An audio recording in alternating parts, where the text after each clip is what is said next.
So what do we learn from Wirecard? Breaking news, slide 4. Through whistleblowing through the FT, which originally began back in 2016, then was taken by a German magazine in 2015 by the FT, then taken by 2016 by a German magazine. Both of these instances of irregularities in terms of business structure and their accountancy practices were overlooked. It was only then in 2019 that the FT, through Dan McCrum, ran quite a intensive piece on Wirecard, questioning their entire model in terms of the business model and in particular their financial accountancy and financial adequacy. So as a result, an independent regulator, KPMG, was asked to come on board and to perform an independent report. Now, Ernst & Young, EY, had been the regulators of Wirecard for the preceding 10 years, and in a number of those reports there had been statements of qualified opinions which had been given. And for those of you familiar with accountancy practices, qualified opinion means, based on our knowledge and what we have seen and the facts, we believe the following. Our opinion is as this. Qualified opinion is an indication that original underlying documentation was in fact missing. So the challenge we have here is, why was there no follow-up by EY on those qualified opinions, which obviously being the regulator for 10 years, and we're not saying this practice happened for a 10-year period over a max, but in particular since 2015 when these irregularities started to come through, what role was EY playing as an independent external party performing external audits? There's also the question as to whether they were performing any internal remediation and enhancement work, obviously separated from the auditing work, which would have in itself been a conflict of interest. We don't, in certain instances there's always the discussion if an external regulator or external auditor is performing in-house remediation work, as long as it's not connected to the areas that they audit, it should be sufficiently okay and remove conflicts of interest. But that in itself is a conflict of interest when it comes to preparation of the reports, because what you're going to do is keep the board happy to make sure that you can then obviously get the next year's report through and the rest of remediation business. BaFin have a role to play here as well, and I'm terribly sorry to say this. I have a lot of respect for the BaFin, having worked in Germany for a number of years. Challenges being with BaFin is that, based on what they had seen happening in the market and based on the fact that Wirecard was a giant for them, a Tech 10 success story which they were celebrating, there could have been an indication, or there could have been a perception that the FT was colluding with hedge funds to short sell on Wirecard stocks. And as a result, obviously, the BaFin stepped in to investigate what the FT were in fact doing. And I don't hold the BaFin accountable for any of this. They were sitting and looking at this from an outside perspective, and it only was when the accountancy practices really came to light that the truth of the story came out. So BaFin played a protective regulatory position with Wirecard, and rightly so. BaFin was one of their rising stars, was a star of the world, rising star in the FinTech world. And one of the things that still makes me laugh to this day is Wirecard. When we think of Wirecard as purest form, it is prepaid credit cards. But in fact, Wirecard had other products, and one of their products was actually selling fraud software.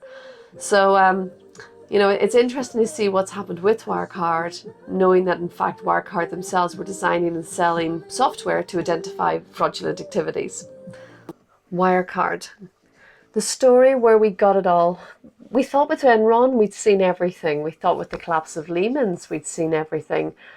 Over the years, I think it's got to a point now that there's always one story that we will remember for years to come. Barings, collapse of Barings, collapse of Enron, collapse of Lehman's, and now we have a 2020 story, not COVID, which will be another story in itself, but in this respect, the collapse of Wirecard, where the CEO, the regulators and the auditors have all been implicated in what the FT has designated as the wildest story. So we at Royal Compliance are going to bring you today an overview of a breakdown of the dissection, should I say, of the Wirecard incident, and we're actually really looking to see your views. We've done a couple of presentations on this, and we're really excited to hear your views on the back of this. So stay tuned, and here comes the presentation. So what exactly was going on behind the scenes at Wirecard? I think a lot. But as you can see here in slide 6, just to kind of give you an idea of where Wirecard came from, it was actually founded in 1999. So we're talking here, 20 years ago. And it was close to folding at the end of the dot-com bubble, which is when, at the point in time, Marcus Braun, it decided to inject capital and came in as the new CEO. So obviously he saw potential in Wirecard and what they could achieve. And the focus of the business was on providing internet payment services, initially mainly to porn and gambling websites. So they were targeting the high-risk clients, the clients that other banks had kind of said, you know what, for reputational purposes, we're going to back out of this one. So basically, they managed to latch on to a market segment that was ready for the taking. And with focusing on these areas, they were able to very quickly develop a sound business model and a sound income. What then happened, however, was Wirecard had looked to potentially being listed. And there are various ways in which you can be listed. Obviously, you could do an IPO in your own right. And to do that IPO in your own right, you have to go through a significant degree of financial scrutiny and review by the investors, by the regulators, by the exchanges. And how Wirecard managed to become an IPO, become listed, was actually what we call through a backdoor, a reverse IPO. There was actually an entity in Germany called Infogenie AG, which the Deutsche Börse actually wanted to exclude because their stocks had actually dropped down to penny stock status. And a court injunction was taken out to prevent that from happening. And then at the end of 2004, there was an EGM held where the shareholders of Infogenie agreed that they would transfer their shares over to Wirecard in full and rename Infogenie Wirecard, which is what then happened on the 1st of January 2005. And there, as of the 1st of January 2005, Wirecard became a fully listed entity on the prime stock standard market through a backdoor IPO.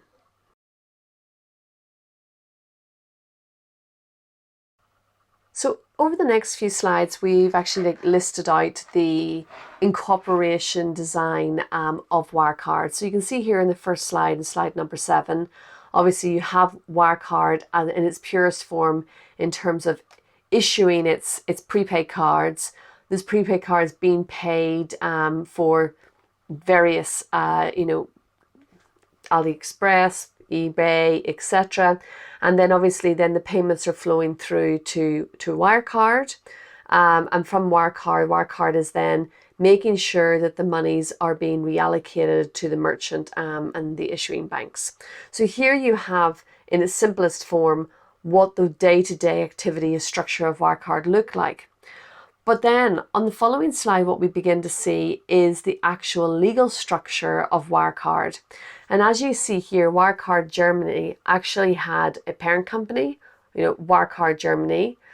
It then had a sub-company, a Wirecard Bank AG, which was that is the entity that was listed on the exchange, not Wirecard Germany, but Wirecard AG. It was the only listed entity. And that's very important in the context of the later story. Dublin, obviously, and Dubai, all fully connected and full branches, subsidiaries of Wirecard.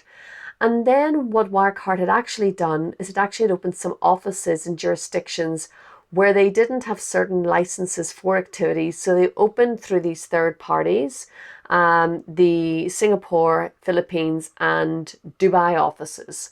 And unfortunately, as we all know, and we will get to it later on, it is within the Singapore office that the inverted commas, the books were cooked to disguise the fact that the 1.9 billion didn't exist. And in fact, the 1.9 billion was supposedly be sitting in the Philippines in an escrow account in the Philippines.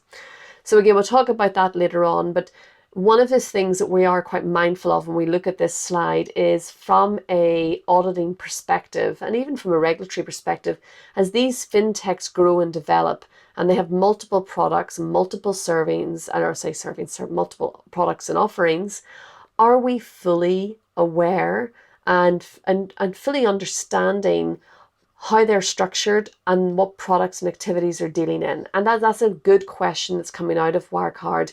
Did the regulators fully understand the business activities and the business model? So the $50 million question, have we seen this all before?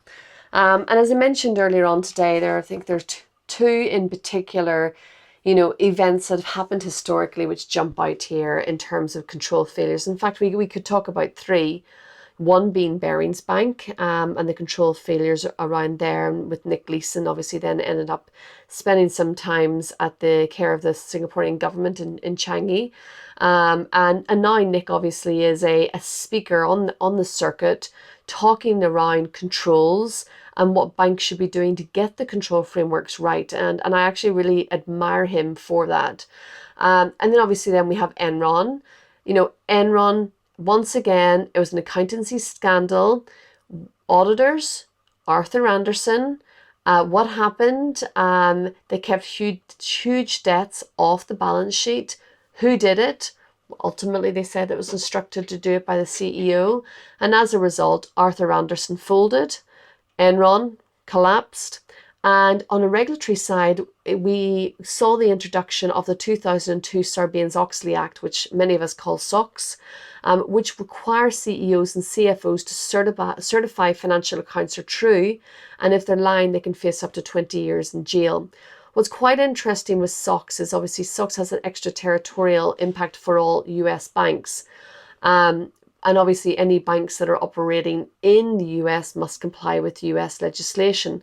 But we didn't to the same extent see similar legislative requirements coming out in other jurisdictions, whether at a higher European level, in country, or even across Asia Pacific. And that's one of the things that I genuinely think we're going to see a lot more action in the coming months from the regulators, where they're going to be reviewing accountancy standards and whether qualified opinions are acceptable. I believe they will continue to be acceptable reports, but what is the follow-up actions on the back of where a report contains a qualified opinion? Because we can't have this happen again. And unfortunately, at the moment, we are seeing a number of fines hitting the Big Four. And it does beg the question that if there are a number of fines up against the Big Four at the moment for various activities that they have been found to be in breach of their code of conduct on, I'm really wondering whether the action against EY could go any similar to what happened with Arthur Andersen, because this is a pretty big deal. It means 1.9 billion. That being said, banks have survived a lot more, and reputationally the damage hasn't lasted. So we'll wait and see on that one, but I definitely believe there's going to be some regulatory changes around accountancy practices and accountability at a board level for ensuring and for signing off that these are actually right and correct and accurate. And that's actually quite an interesting comment on this. We'll talk about it later on with Wirecard. But Wirecard were missing a number of minutes from senior management meetings. And that was actually one thing that was brought up in the KPMG report. We don't have any evidence of these meetings having taken place. They did happen. They were in diaries, but there's no minutes around them. And I think we're also going to see some guidance around minute taking. It may sound mundane and basic, but the most important thing about minute taking is not just the decision, but how we came to the decision. And so we're going to have to really think about how we're going to flesh out our minutes, Not that we end up becoming secretaries in our own right as a compliance officers writing minutes non-stop, because that won't be the answer, but how can we make them the most effective to make sure we capture the conversation and the key points, the key discussion points, and then the outcome as well. But in this case of Wirecard, they didn't exist. The other example we've mentioned here as well is Lehman's. The challenge with Lehman's is Lehman's attitude. After all of this happened, Dick Bold turned around and said, you know what, it wasn't our fault. It was the regulators' fault. The regulators just made things overly complex, and it was the short sellers. And, you know, if it hadn't been for overly complex, overly engineered regulatory requirements and short selling, we would have been fine. Once again, EY were the regulators for Lehman's. Should they have been aware of the fact that capital was being moved around globally to meet, capital adequacy requirements in various jurisdictions on a daily basis? Yes, you would have believed that that would have been identified. And why wasn't it? And we haven't really heard a lot more in terms of EY on the back of that either. So these things, one person said to me once, it's like feathers on a scale. Feathers weigh nothing individually, but when you get a lot, the scale will begin to be unbalanced. And I really feel with EY, we've got to a stage where things have become, unfortunately, unbalanced for them. So, part one, Wirecard, the fraud. And as you can see here on slide number 13, and we've kind of taken creative license here on the fraud triangle. The fraud was perpetrated because of three key areas: opportunity, manipulation, and cover up. And what I always find quite interesting was especially when you're trained in your early days, especially in auditing, and talking as well just about fraud controls, is if people are acting in concert, it's incredibly difficult to identify a fraud. And it seems in the case of Wirecard, people weren't just acting in concert, two people, working together. There seemed to be a group of individuals who potentially with different levels of knowledge, going, from the top, Mark Braun, his COO, with a lot of knowledge about what was going on, down to the junior guys on the ground in, for example, Singapore. They were all part of the cover-up, of the manipulation, but I don't believe they all played similar roles in this. And that's something that's going to be really important to see whenever we come through the enforcement actions. My biggest disappointment to date in enforcement actions has been the fact that it's never senior management that the enforcement action is taken against. It's the smaller guys, and we saw that in LIBOR. No senior member of management was held accountable, although the industry was fully aware of what was happening in terms of the exchange rate fixing. However, it was in particular a guy from Rabo with a young family who ended up going to prison as a result. And the bank said, we weren't aware of it. Well, everybody was aware of it. So I'm so glad finally we're beginning to see senior management accountability coming in here, because this was a total governance failure. And there's absolutely no way that at a very senior level, the COO and the CFO, the CEO and the CFO could step back and say, we weren't aware of this, because you can't just make up or lose 1.9 billion. It's US dollars. Or maybe you could. I think my bank manager probably thinks I can.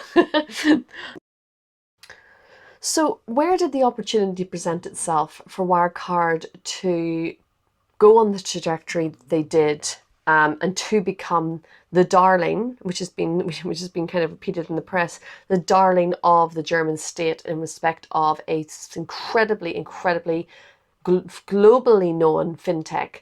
And obviously Wirecard dared to try cashless life. And obviously some species are bound for extinction if they fail to adapt. And there are various places that you can go globally. In particular, you go to China, everything is done through a payment service, whether it's through WeChat, through Alipay. Carrying cash around now with you it's not the norm. It's actually, when you do have cash, and people are like, oh, what do you need that for? And so what they did is obviously they tapped into this cashless life market, And with that got on board an incredible amount of opportunities. As a global, company investing in digitalization, developing fraud solutions based on the best technologies, accelerating innovations through their Wirecard labs, and over 279,000 business worldwide were using their products. And, some of those people using their products were, for example, let's say on the card side, we had Citibank North America were using their prepaid cards. We had City of London Transport were using Wirecard for their cashless payments. Obviously, they rolled out as well into, I think within APAC, it was 2007 as early that they rolled out Wirepack in APAC. And in 2008, introduced their virtual prepaid credit card into Singapore. And then slowly grew across New Zealand, Australia, South Africa, Turkey, and I mentioned Citibank North America in 2016, and then 2019 into China. So that's a massive, massive opportunity for them. On paper, this looks phenomenal. They are a rising star. And if you do kind of take, before this all happened, I wouldn't say that none of us didn't look at them in awe and think, what a successful story. This is where, this is the unicorn of the FinTech world. We all want to achieve this level of success. And, and just the question sometimes is, well, how did they get there? And obviously, we know the story, but there's a little bit more to the story that we want to share with you. So going back to what we discussed earlier in the slides, when did the first allegations of accounting irregularities raise their ugly head? And in fact, this happened as early back as 2008, when EY was actually appointed to conduct a special audit over concerns around Wirecard's, the soundness of Wirecard's financial stability.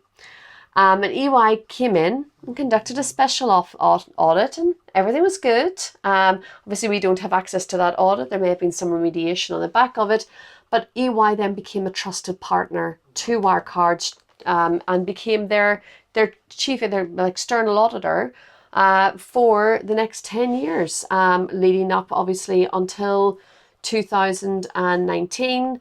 Into early 2020 before KPMG was brought in to do a special investigation. And as mentioned, over a period of 3 years, and this is where the biggest challenge arises from on the irregularities of accounting, EY either didn't request or did not receive original documentation on the escrow accounts that were sitting in Singapore, Philippines, and Dubai, in particular the Philippines entity. They didn't receive that documentation over a 3-year period. And instead of that being a massive red flag in the audit report, the response in the report rather was based on our qualified opinion and what we've seen and, the mathematical equations and the analysis that we've undertaken, this does make sense. So in our qualified opinion, these documents are there and this makes sense. And that wasn't the case. And there doesn't appear to have been any follow-up work at any point in time on a qualified opinion. And that's something that's really, really important here, is the fact that if you are going to issue a qualified opinion, and I had this discussion with a friend of mine, and we talked about, would we eradicate qualified opinions from listed entity, external audit reports? And the truth is, no, we wouldn't, because there are actual circumstances where it needs to be used because documentation isn't readily available. But it doesn't mean that we shouldn't have a follow-up plan afterwards to obtain that information and have a plan of action to get that information in. So even at an interim audit, just specifically for that documentation, to kind of clean up that end of year audit as an addendum, or indeed to have it for next year's audit. Those exercises should have been done, and there should have been a rationale clearly stated as to why it wasn't provided, and next steps provided, and an action plan and a time frame set out for when it was going to happen, and also which parties were accountable to ensure that this was obtained and reviewed. So this is something which is really important, and I think this is something as well the regulators will be speaking to in terms of accountancy practices, because this isn't just a regular. This to do this over a 3-year period, it says a lot more. One of the arguments, however, could be that EY just didn't understand the business structure. It's a new business structure. It's a FinTech, and maybe they saw, multiple products they're maybe not familiar with, spanning over various jurisdictions. They had, third parties involved, and, sister companies and a parent company. Were the auditors trained appropriately to understand what they were auditing, where they were auditing, and who they were auditing? That's a whole other discussion. That's not a get out of jail free card, I'm sorry to say, but it would maybe go some way towards explaining potentially how this went so wrong. And now we move to the manipulation. Act 2. So what happened? Basically, a pattern began to emerge in response to further allegations of financial misconduct, which Wirecard venomously and aggressively denied, claiming that in fact these allegations, as I mentioned, that had come through from the FT in 2015 in a blog, from a German magazine in 2016, I believe it was, Manager magazine in 2016, and then 2019 Dan McCrum and his investigation team then obviously published an article, and all these articles kind of centered around the same point, where they questioned Wirecard's business model and accountancy practices. And in Manager magazine actually in 2017 said they believed there was misleading reporting practices going on. And obviously then the FT, similar on the back of that, said that they had concerns around basically the reporting structures and the accountancy practices. So this was all kind of very similar discussions, and it wasn't as if somebody had just come forward, and once and said it. And we need to hear talk very importantly about whistleblowing, because there obviously is talk that in 2019 there was a whistleblower from within Wirecard that contacted the FT to discuss this. But if we go as far back as 2015 to the FT blog on Wirecard, we have to acknowledge that there had been earlier whistleblowing as well going on. We don't know the full details about that, but this wasn't a new thing that just suddenly came up. This had been going on for a number of years. And in 2019, when obviously this hit the press, BaFin focused their sights on the accusers rather than Wirecard. They focused their sights on the Financial Times, and it said the Financial Times were potentially in cahoots with the hedge funds.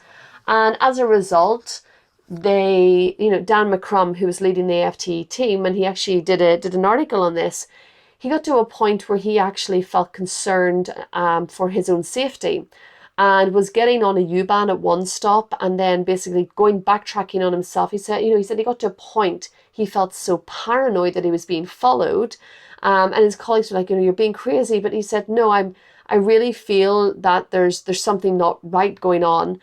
And actually what happened then was the BaFin claimed that Wirecard, as I said, were in collusion and were actually trying to manipulate the share prices so the hedge funds could jump in and short sell. And so then what actually happened as a result in the back of that, the Financial Supervisory Authority in Germany actually banned short selling on Wirecard between February and March 2019 as a protectionism whilst this investigation was underway. So Wirecard was getting a lot of protection here. They were seen as the darlings of the FinTech explosion, the FinTech bubble, not just in Germany, but from a European perspective. And a lot of protection was going in to help them. I'm curious now, taking a step back, how much egg is on everybody's faces as a result of this. I do, however, feel incredibly sorry, not just for the whistleblowers, the individuals that whistleblew, but also for the FT individuals, Dan McCrum and the team who whistleblew, because the problem you have with whistleblowing is the level of persecution that you end up opening yourself up to. And if you're an investigative journalist, to break a story like this is that happens maybe once in a lifetime. But one of the things that you do have to do before it breaks is weigh up the personal cost benefit analysis of doing that. If I break the story, if I whistleblow, what is going to be the impact on me, my job, and my family, and my children, not just financially, but when a darker side comes into play, what potentially will be the impact from a personal security perspective. And there were some rumors that the phones and the computers of people that had whistleblown and had spoken up had actually been hacked into. Obviously, I'd seen that for myself, but there were some rumors around that as well, that things were being monitored. So this became incredibly sinister. And obviously then as we go on later to find out about where the COO had been traveling and what he had been doing, it makes it even more questionable about what was going on.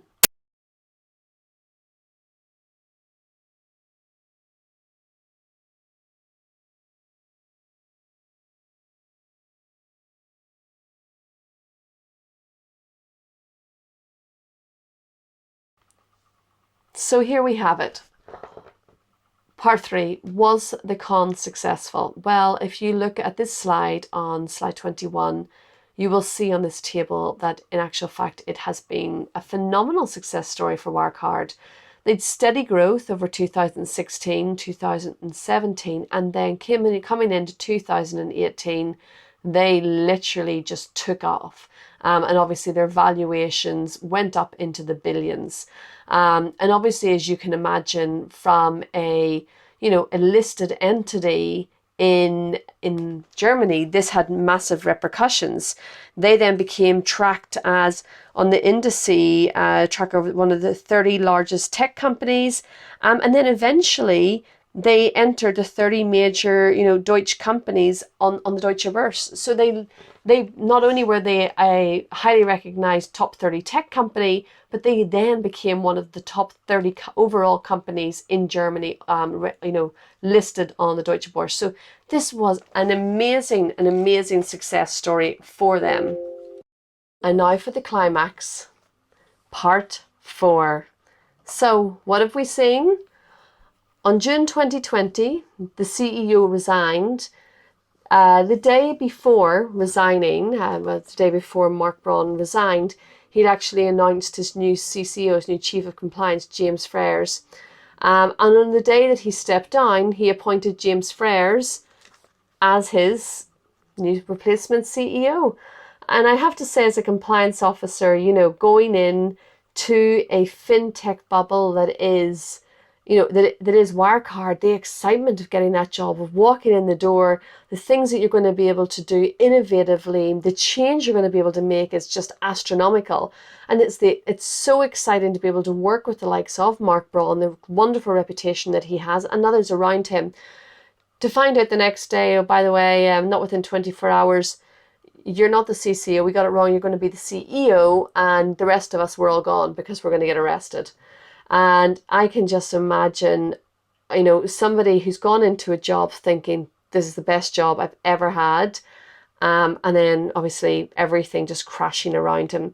The unfortunate part is the compliance officers are mostly the ones that end up switching off the lights, because they have to do all of the wind downs, all of the regulatory kind of closure statements, offboard clients, etc. So it's an incredibly sad situation for James Freres, a wonderful learning opportunity for him if he looks at it as the positive. But yes, it's incredibly unfair what has happened to him. But he has stepped up, and I'm sure he's going to be able to do what he has to do to move this forward.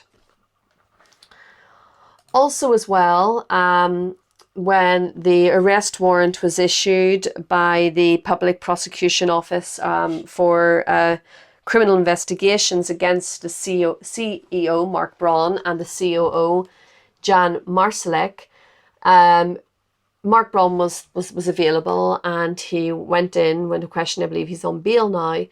But Jan Marcelic, who was the COO, actually went on the run. And what he said, well, he wasn't going on the run. He was actually going to the Philippines to chase and find the missing billions to prove his innocence. He was going to do the investigation, he was going to get the money, and he was going to come back a hero. Unfortunately, what was then identified was that this trip to the Philippines was found to be a red herring, and it had been doctored in terms of travel documentation. He had never actually gone to the Philippines. So Jan Marcelic is actually currently still at large.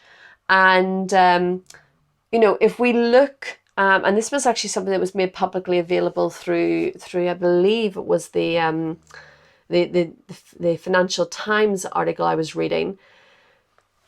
If this is actually the travel of Jan Marcelic over the period of 2014 to 2020. Now, as a senior member of management, I don't think any of this looks untoward.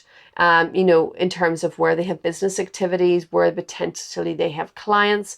But one of the things that was actually happening was, in particular with Russia, you see Moscow 2014 once, Moscow again 2015 once, and then Moscow again 2016, Moscow 2017. And then what happened on his last trip into Moscow in 2017, he actually got pulled in by the authorities and questioned. And they actually really wanted to understand what he was actually doing in Moscow. And obviously we weren't privy to those discussions and exactly what they were discussing. But he was doing day trips on a private jet in and out of Singapore, in and out of Berlin, into Moscow and back again. And as you could see then in 2019, we don't really know what he did or where he went. And one of the reasons for that is it then transpired that he has more than one passport. So obviously he had multiple Austrian passports that were renewed over this period of time, which makes sense, if you've lost one, etc.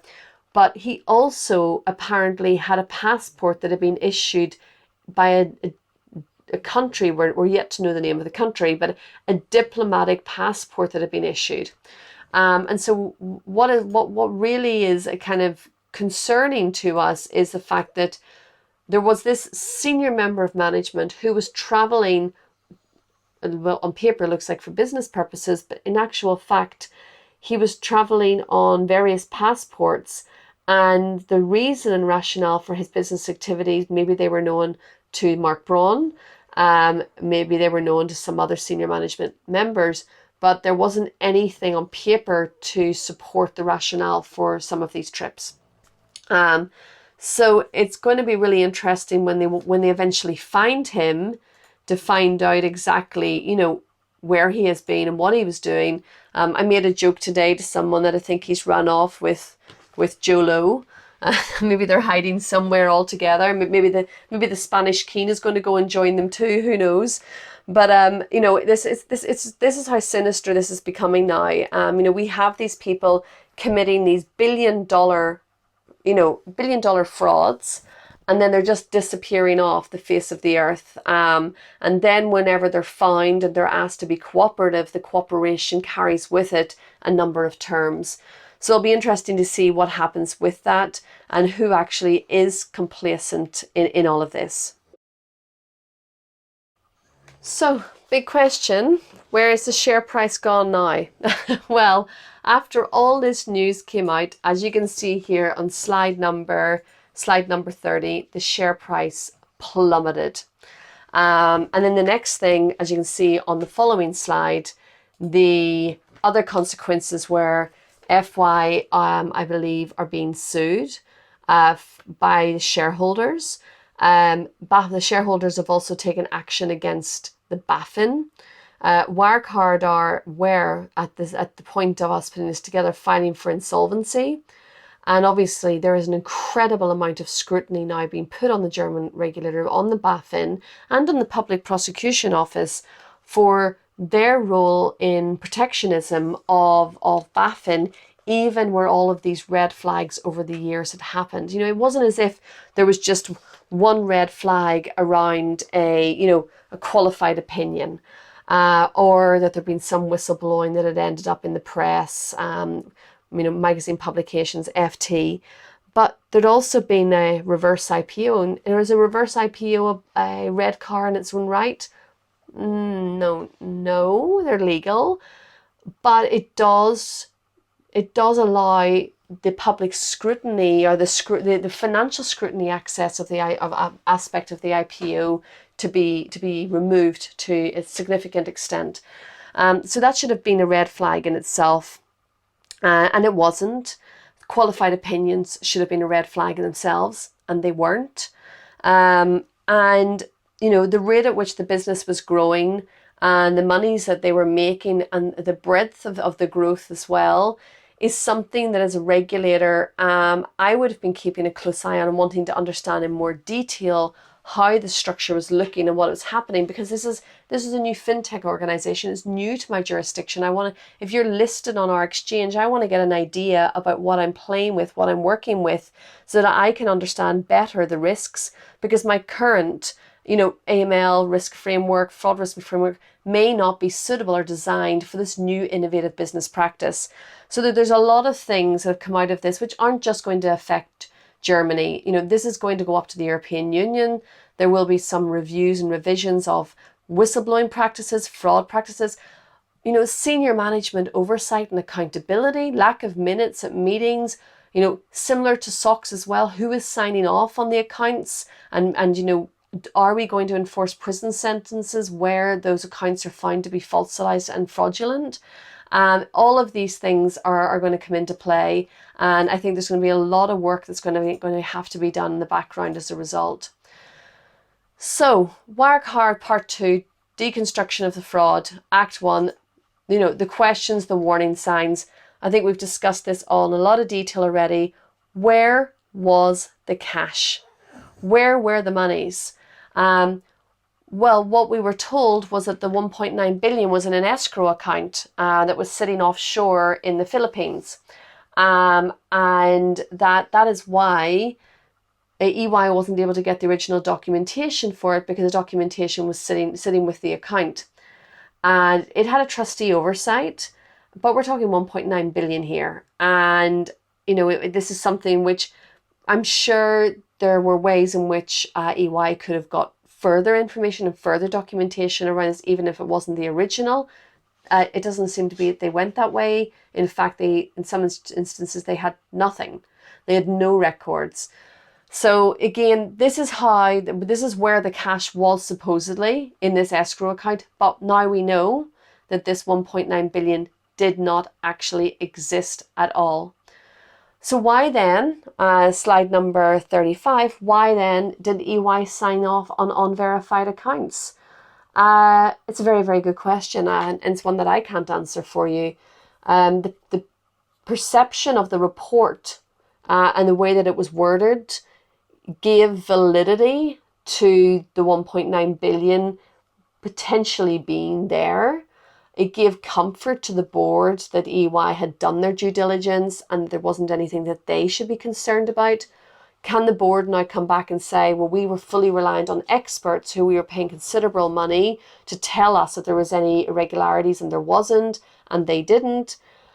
That remains to be seen. This story hasn't stopped yet. There's many more turns and twists this story is going to take before it's fully out. So, in all honesty, why did EY sign off on unverified accounts? Because they used a qualified opinion. Using that qualified opinion, was there ever any follow-up action? Is there anything further that could have been done to obtain the original documentation? No, because these accounts, these monies were imaginary, but nevertheless, no, there doesn't seem to have been any further follow-up work. So we will see some regulators catching on to that as well. 20, when all of this was breaking, there was no change. It was staying steady. And the actual share price, obviously, once the FT investigation hit the floor of the printing room, you can see there where the initial blue spike in 2019 begins to go down. It goes up again. The confidence is given by the regulator that this is a short selling, collaboration with the FT. Everything's going to be fine. And then We come into 2020 and we begin to see first we have it was one person in Singapore colluding, and then we see the reality of the situation. Actually, there's 1.9 billion of monies missing that never existed, and it crashes. So, I think that the Standard & Poor's and Moody's of this world, again, have an accountability here. We've seen this in the past where investors invest based on the expert advice that they're giving them. Also as well on the research analysts that are covering Wirecard, questions around them in terms of, and again, I haven't seen this information firsthand, but what kind of recommendations were they giving on Wirecard as a single name? Buy, hold, sell. What pricings were they giving? Were they following Standard & Poor and Moody's, their projections, or were they seeing something else, or were they taking into consideration in their models the fact that there was this negative news happening? That again is yet to be seen. It's another area of this story which requires further review. And again, if you break down this story, there are so many elements to it and so many areas within not just within compliance, but within banking operations. So it's not going to go away soon, but this is just one more thing. But I really believe the rating agencies need to take a step back here and think a little bit more strategically. But you also have to respect the fact that there could be collusion here with, for example, regulators who have said, hold on, don't change it. This is actually the result of a market manipulation play, and we don't want to affect. So you don't know what was happening in the background. It could have been protectionism, may not have been, I don't know. But again, Standard & Poor and Moody's have once again, a lot to answer for.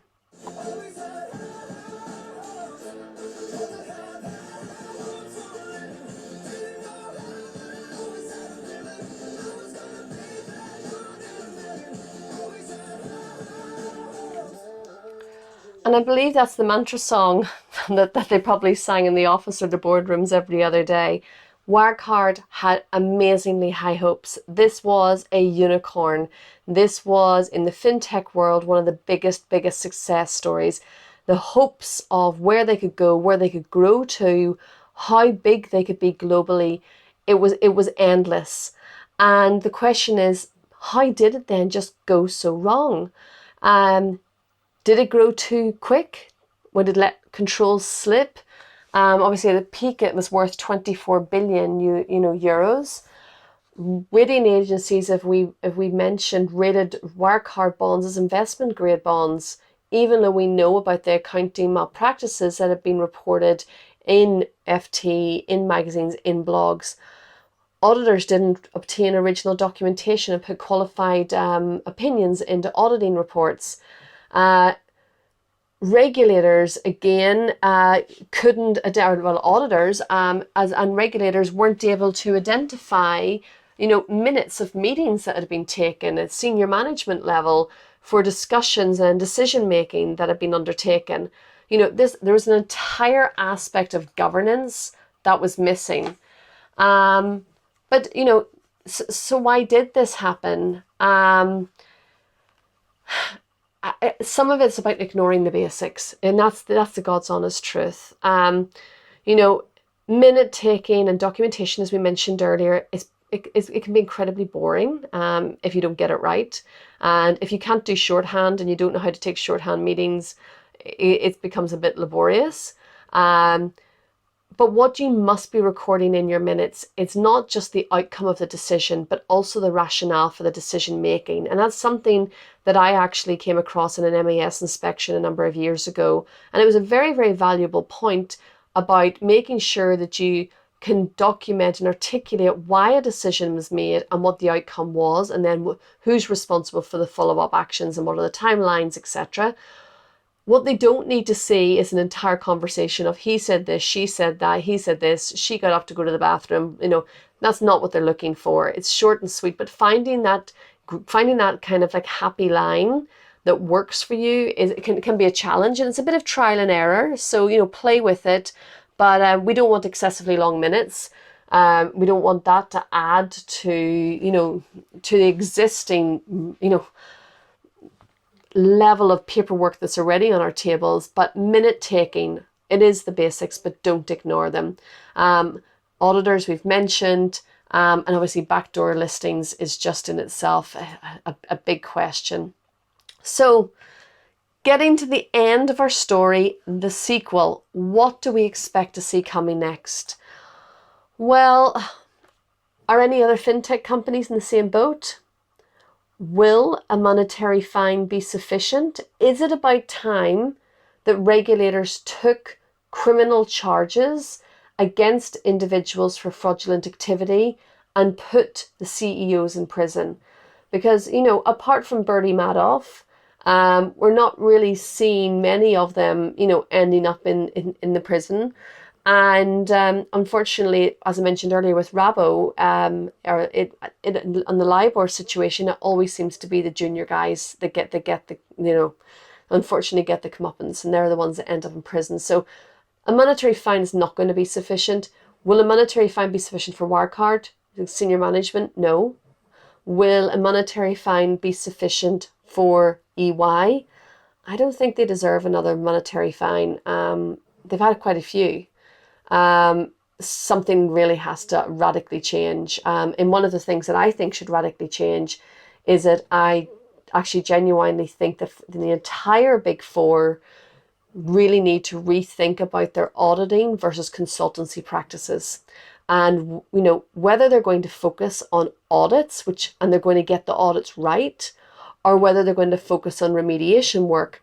But I think what's happened with a lot of the large consultancy firms at the moment, they've over-leveraged themselves. They're going into FinTech, they're going into RegTech, they're going into big data, they're going into blockchain, automation, AML, investment suitability, you name it, they're there, conduct.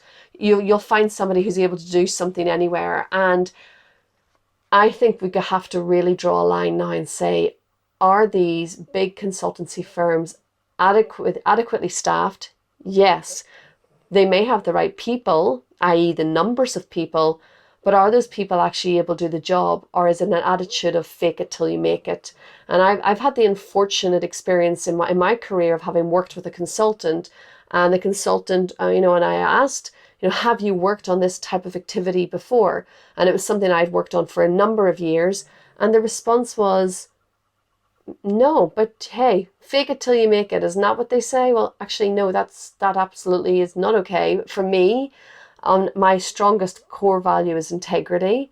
And, when I hear something like that, it leaves a very difficult, bad taste in my mouth. So I think consultancy firms and auditing firms, they really need to separate their business. And they will argue that they're separated, they've got separate countries, separate management, they need to operate on a country basis rather than a global basis, etc. This is not enough anymore. They need to make a decision. What is it that they do? And they need to do it well.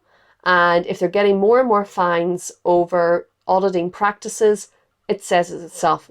It's time to rethink, really, are you an auditor or do you want to be a consultancy company, because you're not doing both? Do we expect to see senior management accountability in prison sentences? I hope so. I really do hope so. I don't think that fines are going to cut it. Well, I suppose in the case of the COO, we're going to have to find him. The only challenge we have, however, is it was only the subsidiary of the parent company that was actually listed on the exchange. And so the parent company, Wirecard, wasn't listed, which is where Mark Braun and the crew were actually the board members. So I'm wondering if there's going to be some kind of legal loopholes around that about their culpability, given the fact that they were, yes, senior board members of the parent company, but it wasn't a listed entity. So will that reduce some of the the prison time, etc. as a result? And so that remains to be seen. Also as well, it remains to be seen if they can find the COO. I think he's probably going through one of those face changes, Nicolas Cage just kind of telling them all where to go. And then obviously, will there be regulatory changes? And if yes, what and where? We discussed this already. Potentially we're going to see a rollout of an enhanced comparable like Sarbanes-Oxley program across Europe, maybe into Asia Pacific as well, just to increase the controls around what auditors are actually required to do with end of year financial statements and who has to sign off and who is accountable. I don't believe that they're far away from where they need to be, but there's work to be done. Whistleblowing worries me significantly. I know there are protections in the US and also in the UK for whistleblowers, but I'm yet to meet a whistleblower that's going to turn around and say that they were comfortable whistleblowing because they knew they would be treated well. The unfortunate truth of the matter is that whistleblowers actually end up becoming victims before they become, in some people's eyes, the heroes. And that is an attitude and a culture that shouldn't exist, but it does exist. And unless we're going to protect more of our whistleblowers, people aren't going to speak up. They're going to make a cost-benefit analysis of whether, should I stay, can I live with this in the job? It's not my job to notify people on it. So can I just stay here in my job with my head down and live with this? Do I have the conscience to do that? If the attitude is no, then you go find another job and you vote with your feet and you're out the door. And then you can make a decision whether you whistleblow privately or not. The challenge, however, is not many whistleblowers remain nameless in the end. And the good example was the lady from Enron who whistleblew, and rightly so, she whistleblew. And as a result of that, on the back, her colleagues then questioned her integrity because she sold off her Enron stocks before the whole collapse of Enron. And they, and I have to say, I'm like, so, this is someone that whistleblew. She could see what was about to happen. She told the CEO, via letter, this is what's happening. She then went ahead and sold her own stocks. If she'd been wrong, okay, what would the situation have been? But she was right. And then she got questioned about integrity. Another example is the Deutsche Bank situation in the Middle East, where Anna Waterhouse and I believe a gentleman from EY both spoke up and whistleblew on an individual entity, and instead there was a level of persecution against Anna and the gentleman from EY who lost his job.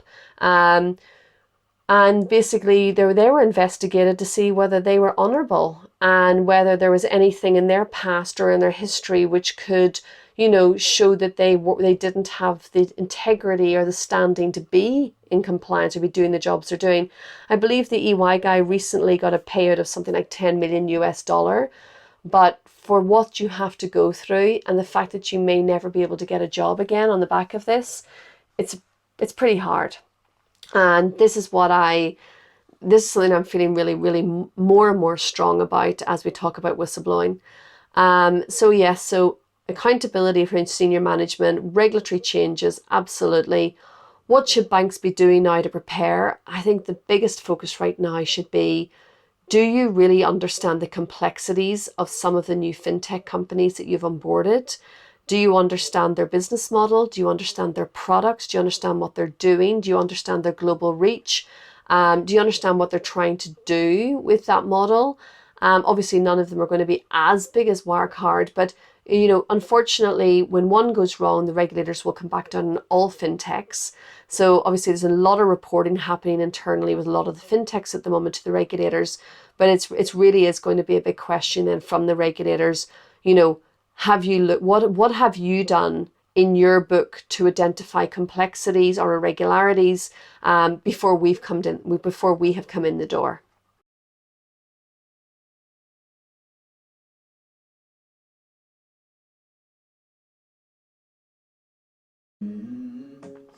So now, following on from the lead, how do we prevent this? What do we need to do? Now, slide 41 kind of sets it out quite clearly. We need a robust compliance framework, a risk-based framework, which I don't believe many organisations really, truly have in place today. And I think we need to really go back to basics. If you see the recent kind of Wolfsburg, quite, frequently asked questions that are coming out. You've seen the updates on source of wealth, source of funds evidencing, etc. You see the HKMA paper, for example, a couple of weeks ago on what banks should be doing during COVID with regard to resources and technology.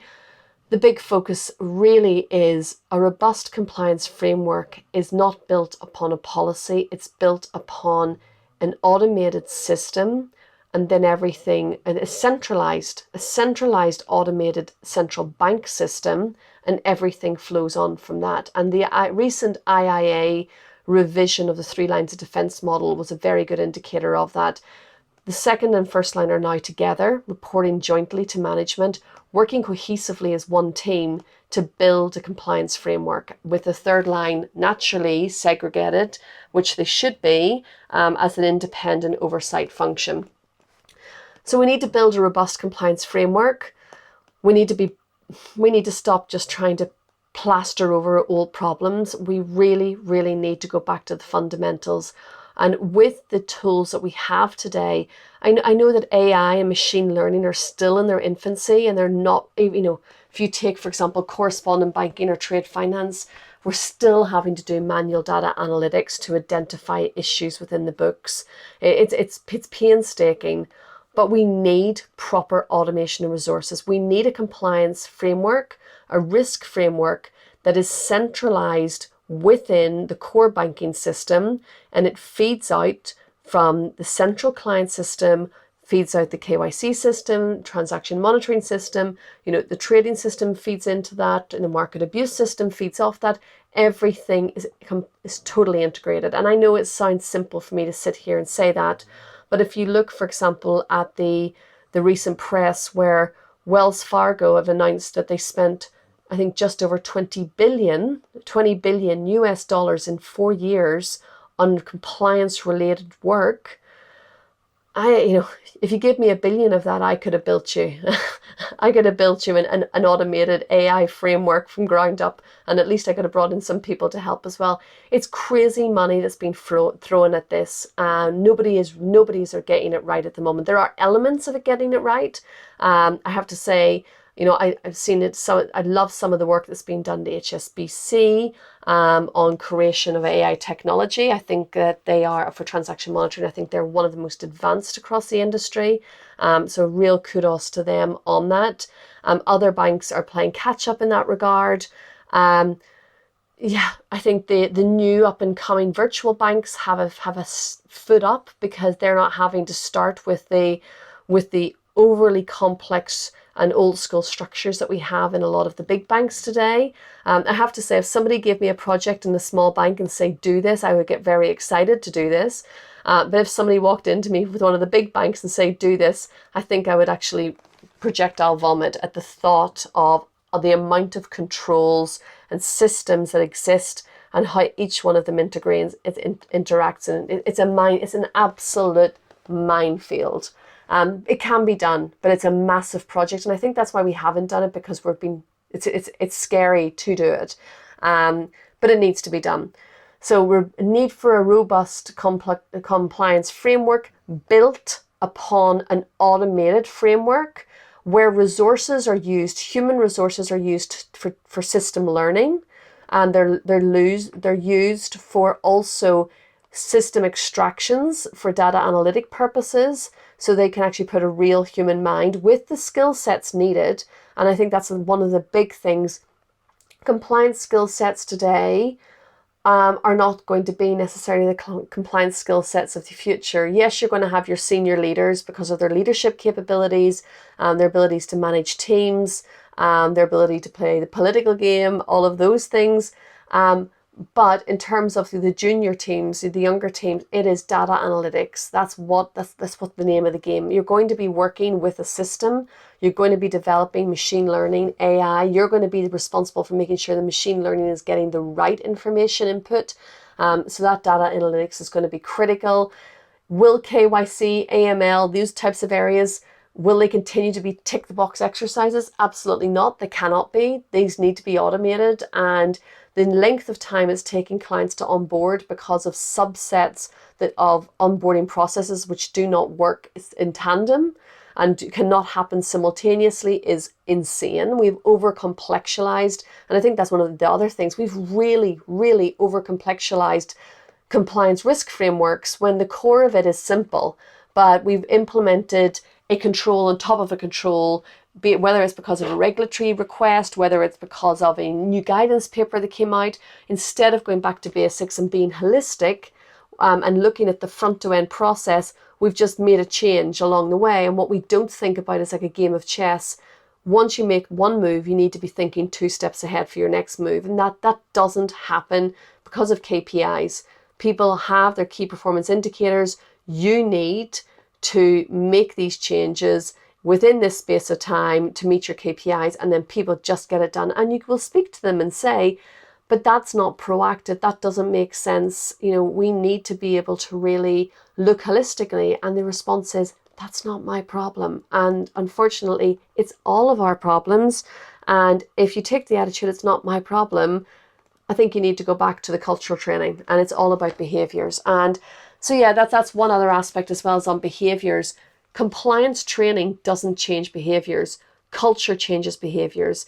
And it's really, really important that when you're training people on compliance risk, that you're implementing elements of behavioral science into that, and of cognitive therapy. So they understand and can identify behaviors, and they can also modify those behaviors. And we also need to be bringing kind of people from outside agencies in to work. So I know, again, we've seen this a lot over the past years, the poachers becoming gamekeepers. So the first line, the traders, corporate finance guys coming into compliance to work, to become compliance officers, to really train people on the products, on the risks, where the wool has been pulled over their eyes, and why some of the processes just don't work. And you'd be surprised. These guys probably are best placed to tell you why they don't work, because they're the ones working with them day in, day out. And they're probably sick of trying to tell people how they can fix them so they don't get fixed. But you get a couple of those guys in the room and they'll definitely get it fixed for you and streamline it for you.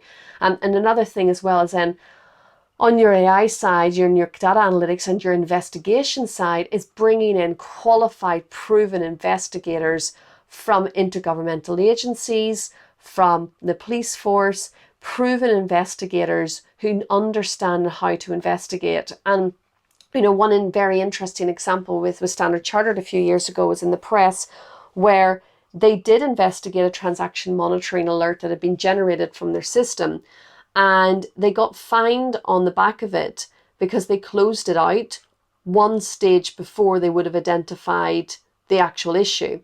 And this is something which was, they'd gone through the levels of reviewing the alert, and then, they closed out the alert because they were comfortable. And on review, the regulator said, if you'd just gone one step further, you would have seen what the issue was. And, you have to ask yourself sometimes, how long is a piece of string? Like, when do I stop? How can I stop? And it's not that easy, and it's not that straightforward, and it's challenging. And especially when you've got junior people who aren't experienced investigators doing this as well, and they have a time dependency of clearing X amount of alerts a day. These are all issues which are challenging. These things all need to be fixed. So risk-based policies, proper automation, properly trained resources, background checks of senior management. How well are we doing background checks of senior management? Multiple passport holders, those types of areas. How many of you who do have multiple passports get asked to produce them, get asked to produce name aliases, etc. Also as well, to become a member of the kind of senior management's regime, you have to be accountable, you have to be of solid financial standing, etc. All of these things. And those things, to many of them, are easy to prove. But interestingly, in this case, it's been around the passports. Like, who really are these people? And then last but not least, speaking up by senior executives, traveling by senior executives, understand the nature and purpose of where people are traveling, the frequency and rationale. Many banks across the board, have in-house cross-border policies. They have, I heard on the grapevine that Credit Suisse has the strongest one for the past, and I heard that one many years ago in Singapore, that they have a really strong policy on training people before they go on business trips, what they can and cannot do. And then when they're on the business trips, obviously, if there's any change to any of the parameters of what they expected to be doing on their trip, when they came back, they would notify compliance. It would be updated in the internal system. And obviously, if there's anything then needed to be notified to a regulator, etc., it would be done. Those systems are incredibly important, but are we also applying them to senior executives who we expect to travel around globally to meet with the teams, but also potentially with clients? Are we putting them into the same bucket, and are we forcing them to go through the same training and record keeping and rationale for frequency of travel, etc.? Then the last 2 points here are speaking up without retaliation. We need to be able to speak up, knowing that if we speak up, there will not be retaliation from senior management. And this all goes back to the whistleblowing discussion earlier, which we will do an entire other webinar on. And then auditing practices for FIs, which we've already discussed about in a lot of detail. Let's see what the implications of potentially a larger global SOX looking program coming across. We've got to the end of the slides. Key takeaway points. 1, risk-based policy and ensure adequate staffing. Adequate staffing doesn't mean people, it doesn't mean resources in that regard. It also means adequate staffing of ensuring you have all the right automated systems in place and supporting those systems with the right people. Secondly, do not ignore whistleblowing, do not victimize whistleblowers, and listen to whistleblowers. Obviously, there are people who have gripes, who are complainers, and that's one thing. But when somebody's escalating something that they feel very strong about, it's important that you do take a step back and you actually ask, why does this person personalize this so much? Like, there has to be something more to it. And those are the behavioral aspects and the cognitive aspects of compliance that we need to be very aware about and very mindful of. And then last but not least, get the basic governance right. None of this is rocket science. Compliance in itself is not rocket science. In fact, I always take the attitude, if I can explain it to my 3-year-old or my 9-year-old, I know I'm doing the right way. None of this is rocket science. It can be simplified. The worst thing, however, that we can do is over-complexialize it. And obviously, one of the other worst things we can do is let a business grow at such an astronomical rate that nobody has control over it and what's happening. So that is us for today. Hope you've enjoyed the slides and hope you've enjoyed some of these sound bites. If you've any questions at all, please just contact Nicole or myself. Our email addresses are here on the slide. And also our website, www.rawcompliance.com, and also follow our LinkedIn page for more webinars and our podcast series, which will be starting next week with our first guest, Peter Guy, who is a senior journalist at the Financial Times and also one of the owners of Financial Regulation Asia. So we are incredibly excited to have him on board, very well known in the industry. And we're hoping to have some other really big names who you might be familiar with, trying to entice them along. So we can't wait to bring this to you. Really excited. And I want to say once again, thank you to every single one of you for the support that you've given to Nicole and I over the past now 3 weeks since we launched Raw Compliance. It has been an incredible journey.